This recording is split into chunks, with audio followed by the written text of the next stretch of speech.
Welcome everyone. This is Coaching in Session. My name is Michael Rearden and I will be your mindset coach today. And today we're going to be talking about obesity, weight, and what you need to do about it.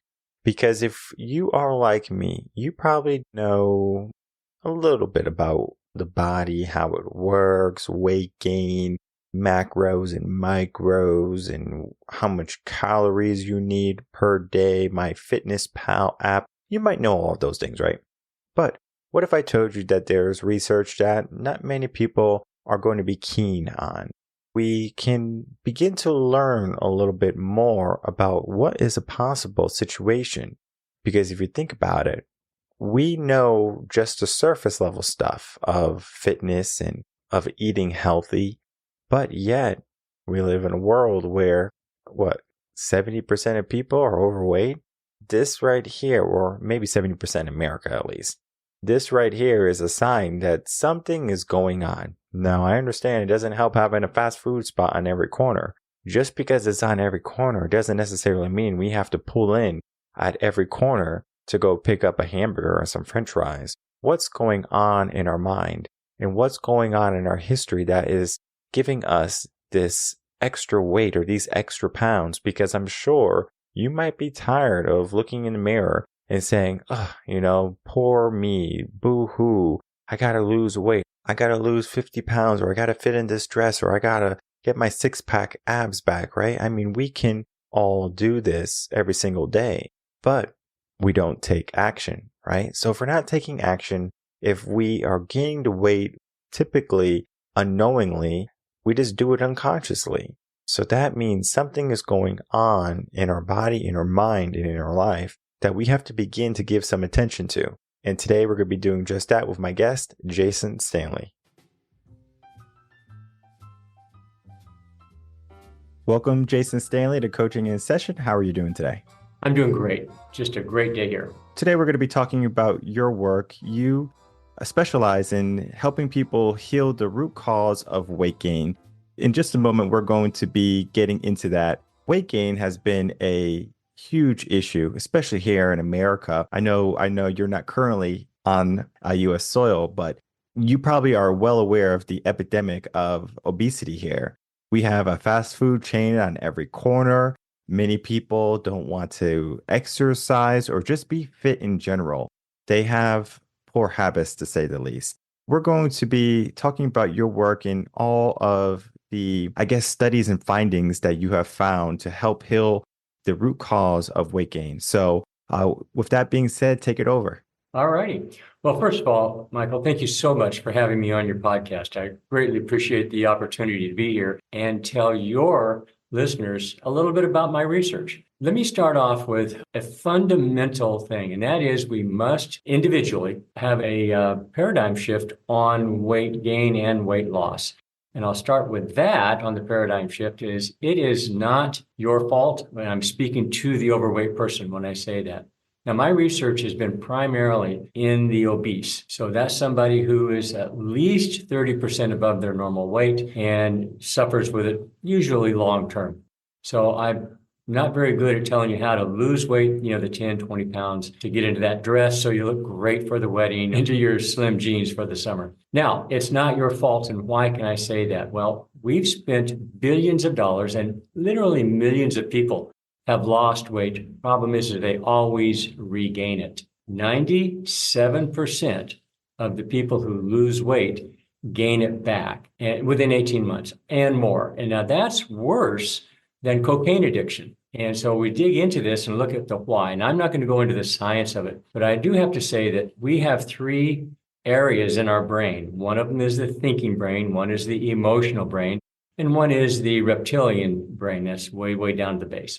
In that, the emotional brain has no language, but it responds to what it perceives as danger and safety. I know it sounds pretty far-fetched for overweight issues, but what happens is the patterning in the brain is set up during childhood that when I'm loved, when I'm accepted, when I'm safe, I am eating.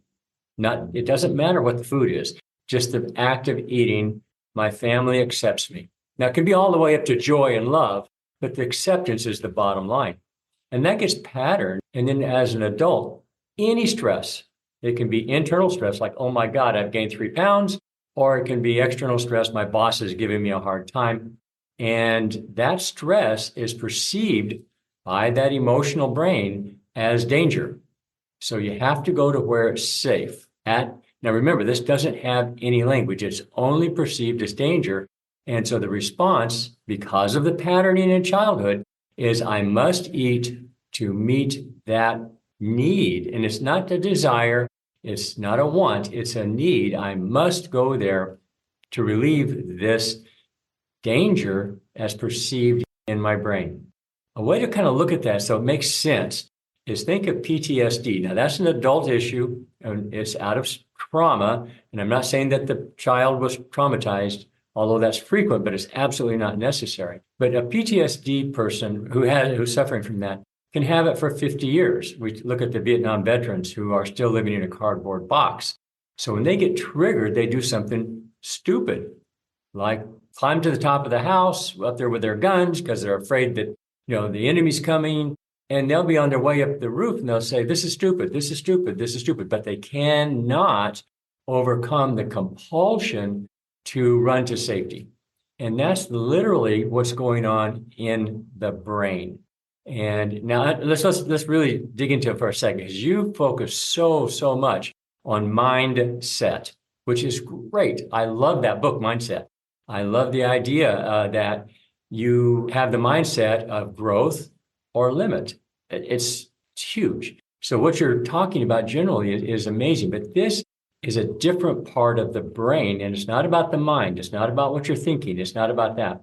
It's about how the brain at a very core level functions, and it creates this need to eat. And depending on how strong the compulsion is, relates to how large the person is. Am I making sense so far? Makes sense. So, like, one of the questions I want to ask is, we have the need that was when we're younger, we feel safe eating.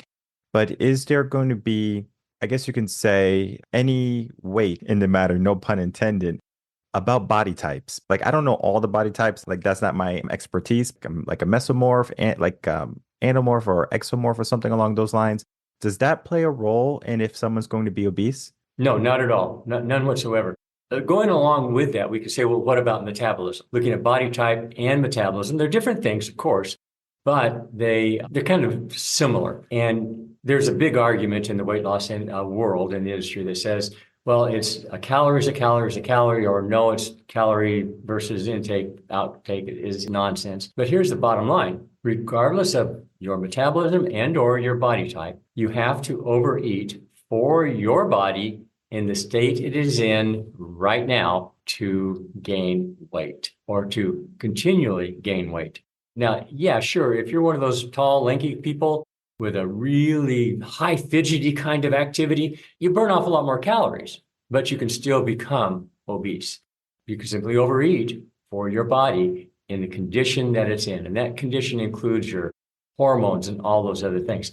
Before we go any further, though, I do want to say one thing, and that is I've been doing clinical research on this for the last 2 years.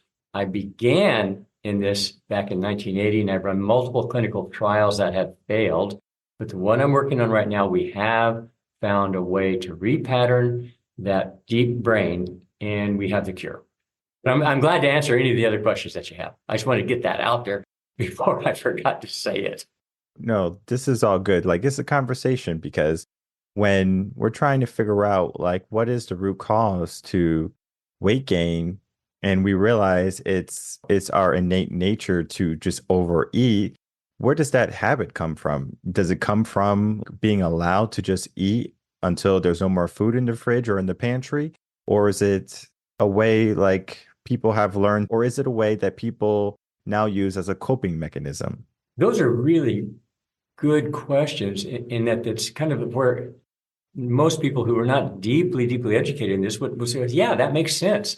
But actually, no. The coping mechanism, yes, at the very, very deep level. But in the conscious mind, no, not at all. And back to your first part of your question there, is it about that you were allowed to eat until done? Well, that is a supposition that we will overeat naturally.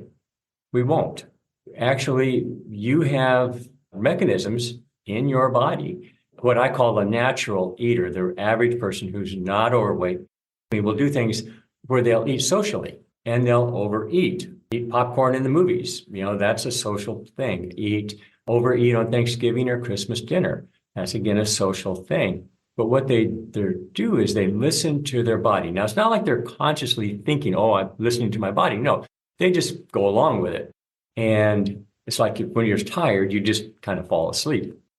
Well, if you watch somebody who has overeaten, say a family member that you're close to, and they've overeaten on Christmas evening or Thanksgiving, and they're typically normally a normal weight person, if you watch them the next day, they push away the sandwich or they push away half of the breakfast. They only eat half of their lunch. And you say, well, what? Wasn't that sandwich good or didn't you like your breakfast? I'm just full. And they push away. And that's what normal eaters do. Now, you're a guy who's really fit. And if you go to the gym and you work out, your metabolism boosts for that few hours and you'll eat more. But if you thin down, you just say, okay, I'm going to go inactive for whatever reason. I'm really busy with my business. And you lose a lot of that muscle. Well, in that case, your metabolism will slow down and you'll go, oh, I'm just not hungry. And you'll eat less naturally. So the person who's the overeater is not overeating because they're hungry and they're not overeating just out of habit. Of course, habits do play a part, especially if you've been doing it for 30 years. Let's say you've got somebody who's 50 years old and they became obese in their early 20s or late teens. Well, they've got a lot of habits built up around it.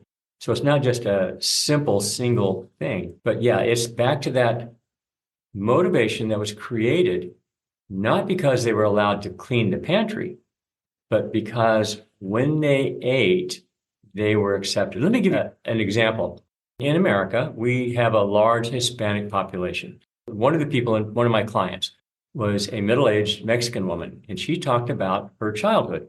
As a kid, her parents were first-generation immigrants. She was first-generation born. So she's a native speaker, didn't have any trouble at school, all of those things. She was just a kid in school. You're popular, you're not popular, all the things that kids have to deal with. Come home, there were chores, homework, etc. Then came dinner time. In her family, there were 7 children. Mom and dad were blue-collar workers. They were salt of the earth, good people. Family was happy. And at dinner time, she said it was a chaotic joy. That's what her words. And said she and her brother, she was right in the middle of all this large kids. And the oldest brother, who's a teenager working, the youngest child, I remember what it was, is still in the bassinet. And it was a free-for-all. The kids are joking and poking each other and stealing burritos off of each other's plates. It was just this fun time that happened every day. Now, after dinner, she would have to either do the chores or which would be like help mom do the dishes if it was her turn, or cooking for the next day. And if not, then they all cleared the table and she went and did her homework. So again, not a bad life, a normal childhood situation, but that day after day after day, she could rely on this just being enveloped in love and joy while she was eating. And that makes that connection. It's a developmental process that's part of that part of the brain. And it works great if the compulsion is for something that helps the species stay alive. Let's say back in the hunter-gatherer days, you would have young boys who always got praise for any time they used their bow and arrow and shot a mouse. The mice would come in and mess up with the food for the winter stores. Well, that basically was in that era for hundreds of thousands of generations. Being a good hunter, compulsive hunter, meant that you were going to bring home food for the family. Very successful strategy. So the brain holds on to it.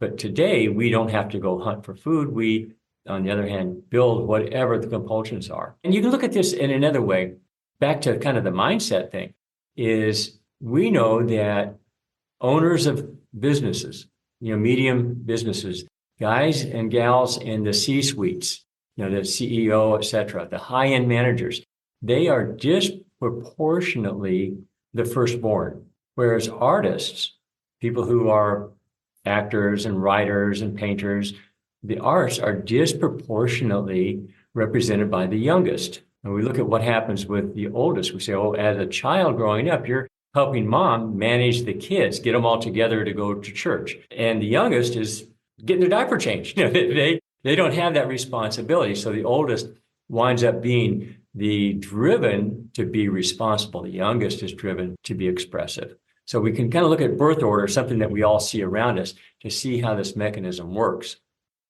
I want to get into culture. I know you touched on it a little bit, but here in America, as you said, like you had your client who was first generation native speaker and everything. Now we have a culture coming in, right? Like the American view for breakfast. I don't know if you ever saw like a picture of like how other countries make fun of us for breakfast. We have toast, eggs, and bacon, and a lot of bacon. It's not just 2 strips. It's like 50 strips of bacon on the plate. And then we have like a cup of coffee. So that's what other countries think we eat for breakfast. And then for lunch, we typically have like hamburgers and hot dogs. That's American. Like if you ever ask like what's American food, people will say hamburgers and hot dogs. And then for dinner, it's whatever. It could be pot roast, mac and cheese. We have typically 3 hearty meals a day. Maybe like, looking back at the hunter-gatherer type of lifestyle, they might not have had those 3 meals a day. They might have had something light before the hunt, and then they might not eat until they got back. For them, it was a very active lifestyle. Sure their bodies adjusted accordingly. But our bodies are probably everywhere right now, where it's like, okay, in the morning, we're eating all this food. At night, we're eating all this food. Sometimes we're active, sometimes we're not active at all. And especially like with our technology today, we don't have to be active. Does that play a role in causing more weight gain for people? You would think so, but actually, no, it doesn't. It goes back to that thing that I said earlier about metabolism. The hunter-gatherer, the person who went out and hunted, they were running and doing all the things they were doing. They were burning calories, of course. But let's put that in perspective. You and I are sitting in our chairs right now having this conversation. So we're burning X number of calories based on our personal metabolism. Let's get up and get outside and run for 1 mile. Whatever speed you run at, you're going to outrun me. I'm the guy you went behind you when the bear is chasing us, right? All you got to do is outrun me. Okay, now, but on average, running that mile is only going to burn an extra 100 calories. That's a slice of bread or a little over an Oreo cookie. Oreo cookie's 80 calories. So it may take you 15 minutes to run that mile, depending on the condition you're in. And it takes you about 15 seconds to eat the Oreo cookie. So the lifestyle is not the dictator. It's the drive to overeat beyond what your body is asking for nutritionally. And on the diet, just real quickly, I hate to say this, but it doesn't matter. Diet matters hugely for your health.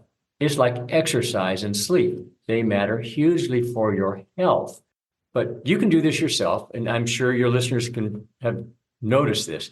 You go to Whole Foods or a vegetarian restaurant and just look around, and you'll see the same percentage of people in America is 70% overweight, 40% are obese, that you'll find at Walmart groceries and at Denny's or at McDonald's. It's the same percentage. So diet is not the driver. Does diet count? Of course it does. Obviously, 100 calories of chocolate cake hits your body very different than 100 calories of steak or salad. We have to look at, well, if we know that it is going to be a proponent of us overeating, we developed it when we were young, or just as we developed in life, maybe predominantly when we were younger, what would be, I guess, I don't want to say the cure for it, but what would be the steps that someone can take to lose that weight? Okay, this is where the paradigm shift comes in. Losing the weight is the second thing we have to do. I'm going to run the danger of sounding really geeky here. In the brain, not the mind, not what you're thinking, but in the physical brain, the physical neural structure in there, there's a thing that the scientists call permanently potentiated pathways. That's the patterning that I'm talking about. And when that happens through development, then there's things in the physical part that gets locked in. And you have to go through a technique that will change the chemistry of that neural pathway. It deconstructs it. So once that is changed, that pathway is deconstructed, that pattern that's in the emotional brain has been broken. Broken is maybe a bad term. It's been resolved. Resolved is really what you're doing. You're resolving it back to its natural, neutral state. Right now, you have thoughts going zip, zip, zip in your brain, and it's in a neutral state. So those thoughts can run down a pathway, and then the next thought, and the next thought, and the next thought, which has no connection to one another because it's a neutral pathway. It's like you can pick up anything with your hand and your arm, whatever you grab a hold of, you can pick it up. So it's a neutral instrument to pick things up. And so you have to resolve that pathway back to neutral so that the compulsion is no longer there. So you feel stressed, you don't go down that pathway to eating to resolve the stress. And there's a technology, a therapy that we could do to do that. What's the name of the therapy? It's called havening, like a safe haven. And for the scientists in the group, it's the depotentiated pathway. That's what it's about. And interestingly enough, it's very, very simple to do. It's complex in the process, but the actual doing of havening is very simple. You have on your body multiple spots where the skin has different kinds of sensors and receptors, nerve endings in it. So if we look at our hand, the palm of our hand has one kind of skin, the back of our hand has a different kind of skin. Hair follicles being the kind of obvious thing that makes it easy to see. Now, if we stimulate these parts of our body, across the forehead, across the upper planes of the cheeks, palm of the hand, and the outside of the arm, that creates a delta wave in the brain. I know this is pretty geeky stuff, so I apologize. But with the delta wave in the brain, if that pathway is activated, you have to activate the pathway, you have to be thinking about the food and what have you, or in the case of PTSD, the trauma. And then so that active pathway is going, it's got energy shooting down through it. And then you do this havening process. And what that does is it brings delta wave into the brain. Delta is a normal state in the brain. We go through it every night as we sleep. Right now, you and I are in beta, most likely. If you go into meditation, you go into alpha. As you're going to sleep, it's theta. And then all the deepest one is in delta. You introduce the delta wave and it changes the molecule structure and releases that pathway. It resolves what was locked in and it allows that pathway, that neural pathway, to become neutral again. So that's havening is the tool that I'm using. Yes. How long does that last for? Like if you think of let's say if you put something into your body like food, right? Food digests, right? There's a natural process for digestion. And eventually the food is going to be absorbed through your body, and anything that is not needed or can't be absorbed is going to be expelled. The process that we're talking about today, is it something that's going to stick with you, like even after the device is off or the therapy is complete? Or is it something that has like a reoccurring effect even after it's done? That's such a cool question. Nobody's ever asked that, so thanks. It's permanent. Let me go back to my veteran, the Vietnam War veteran. He got PTSD from whatever he experienced, and it's the same exact mechanism in the brain. We've got guys who have been living in cardboard boxes for 50 years. That's permanent. Now, once that pathway is deactivated, then it's gone forever. So in the case of this situation, which is developmentally, the pathway is potentiated, the pattern is created developmentally. Well, once we turn that pattern back to neutral, then it's neutral for the rest of your life. And, if you think of it this way, you go through developmental process once. That's from the age of, 1 or 2 up to around 12. The brain is finished building around age 12. And then if you change anything at a fundamental level, it will not develop again unless circumstances such as fear or what have you.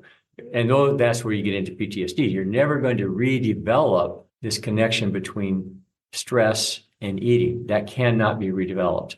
That's a childhood developmental process.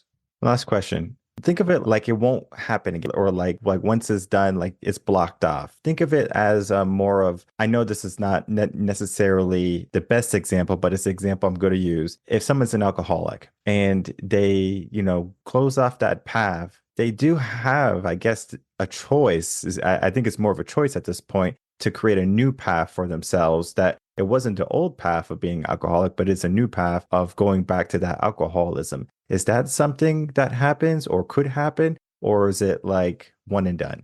It's one and done. And you bring up a real good point with the alcoholism, because alcoholism is an addiction, and addictions are multiple faceted. They come from an emotional base. The alcoholic doesn't say, hey, I'm going to pour a bourbon or a scotch because I'm thirsty. It's for the relief and all of that. So that's one piece, the emotional charge to numb, etc. But it also happens with any addiction. Chasing likes on your social media, is there's a dopamine hit. So you do this behavior, whether it's drink the drink or do the behavior, in the hypothalamus, which is a different part of the brain. I've been working in the amygdala. I haven't used that term, but that's a different part of the brain. And so the hypothalamus gives you a dopamine hit. That gives you that little bit of a rush that you're really a good person. You're really okay. Now, with alcoholism and other addictions, that pathway has been wired pretty good. And if you ever go back, and in AA, they say one drink is too many, a million is not enough. So it's that one drink again, which re-excites that prior addiction. So it's not really going back to, or excuse me, it's not really creating a new path. It's actually going back down the old path. Now, I don't know enough about addictions to say whether the techniques that I use would completely resolve that. I just don't know the brain well enough in that arena. But we're talking about kind of two different things, a pickup and a Porsche, both transportation, but they do different things. No, I just wanted to ask that question because it was something that popped into my mind, where if this type of therapy could stop patterns, could it stop also addictive patterns? But as you said, there is a difference between the two. And our conversation today was definitely one that was new to me because I'm very familiar with the way of losing weight, the old-fashioned way, I guess, get on a treadmill and stop eating. Yeah. As you can see, with research and with development, we can learn so much more about the body. And I do want to thank you for bringing that wisdom and that insight, because it gives a different perspective to mindset into the mind of how deep things actually go. If you think of like therapists, they go all the way back to childhood and they look at the root causes. So it just makes sense. And it was something that I might have thought passively, but I never really thought intently. I thank you for bringing that to my attention. As we begin to wrap up, I would love to get some final words and for you to tell the audience where they can find you. Well, unfortunately, Michael, they can't right Well, now. they're going to I'm just here find you. I'm trying going to make sure they find you. Well, I don't have my website is being built. I'm coming to you I've been in the research long enough to really understand it and just starting to tell the world about it. It's not going to be publicly available for a few months yet. Okay. Well, once it is ready, I will toss all those links in the description box below. The only thing you have to do for me, Jason, is to say, hey, the links are ready. I'm going to toss it there. So I encourage everyone to check back in the show notes to be updated about the current whereabouts of your website. And then we're going to make sure that they learn how to heal the root cause of weight gain and stop doing a band-aid approach of maybe dieting or just going to the gym for hours at end. Do something that's going to have a more meaningful impact. Thank you so much, Jason, for coming on and talking about your research. All right, everyone. I'd like to thank you so much for watching that interview of my guest, Jason Stanley. The research that he has been doing and has learned about has given us a new idea and a new concept to look at. Well, what is weight gain? Why are people overweight? We can look at certain science figure things like, okay, well, the reason why someone gains weight again after losing weight is because their fat cells have not shrunk, and then so they still remain the same, and then they start to eat, and then the fat cells just kind of go, oh, look, food, I'm going to go store this, and yeah, right? There's just so much research and so much study, and there's just so much science behind the whole health and fitness world. And it's not only about get your gym membership, do your Pilates, run a lot. And I love the idea that, it's easy to eat a piece of toast or a piece of bread. It's 100 calories for that one slice, but you have to spend an hour on the treadmill. Even if we were conscious with our eating, right? If you had to choose, like your favorite might be like a brownie or maybe ice cream. And I mean, you get like a medium ice cream, right? That's like 1,200 calories, for some types of ice cream. But you're looking at least a minimum 1,000 calories for this little pint of Ben and Jerry's. And you're like, Jesus, I ate the whole thing. What happened? And your maintenance calories are 1,500 or your maintenance calories are 2,200. You literally ate almost half or over half of your maintenance calories. What do we do about it? We live in a society where Ben and Jerry's is the norm, right? It's delicious. It tastes good. It makes me feel good, but it doesn't necessarily bring good to the body. What we have to start to do with the epidemic of obesity is we have to look at our roots. We have to look at the root cause more so than, okay, the reason I'm gaining all this weight is because I'm eating all this ice cream. Well, okay, great job figuring that out. Anyone could have told you that if you eat too much, you're going to gain some weight. But why are we eating too much? What is that habit that you have created for yourself? Because when you're young, and I remember even telling my wife this when the baby was still, an infant and he was breastfeeding, she was so worried about, hey, is the baby going to overeat? I don't want the baby to overeat and things like that, right? Now you can, take a bottle and like put it in the baby's mouth. And then of course the bottle is going to keep, having milk go in the baby's mouth and the baby's going to keep on drinking and then eventually throw it all up. But for breastfeeding, it's a little bit different. The baby will stop sucking when the baby doesn't want any more milk. It's like, okay, I'm good. I'm done. I don't need any more. Eventually, we grow and we learn. Now we're like, oh, look, dessert. We literally just ate a whole meal, but we have room for dessert. Think of Thanksgiving. I know I am a culprit to this too. I have gotten better from my high school and my in my 20s. When I was young, I would eat until, I was going to explode, right? It does not feel good. Now I eat more to like 80% full because that's what works best for me now. So now I'm trying to figure out, well, on Thanksgiving, why do we have to eat so much food? We eat all this food and then it tastes really good, right? We're around family. Huh? Okay, so being around family means we have to eat. We have to eat at dinner together. We eat our meal, right? We're talking. We're going to be in that social aspect, as Jason was saying. We can get distracted from looking at, are we full or not? If we give some more attention to what we're eating, to what we're doing, something's going to happen. We're going to start to be able to readily give ourselves more of a mindset of, I'm full, I'm good, I don't need more. For the people who are, having a hard time with this idea of, well, I don't want to be accountable for that. Well, if you want to make changes for yourself, you would probably want to begin there. No one has to restrict your diet or your planning. You get to choose that for yourself. If you want to make a change, begin at the root cause. Don't just cover up everything with a Band-Aid or a quick fix. If you need help, the links are going to be in the description box below. For any help here at Reven Concepts, we are here. Just drop us a line on our website, revenconcepts.com, and we'll be more than happy to assist you in your journey to a better body or a better mind. My name is Michael Rearden. I'm a mindset coach. If you have any questions, email me, coachinginsession@gmail.com, and I'll see everyone on the next episode of Coaching in Session. Until then, everyone take care.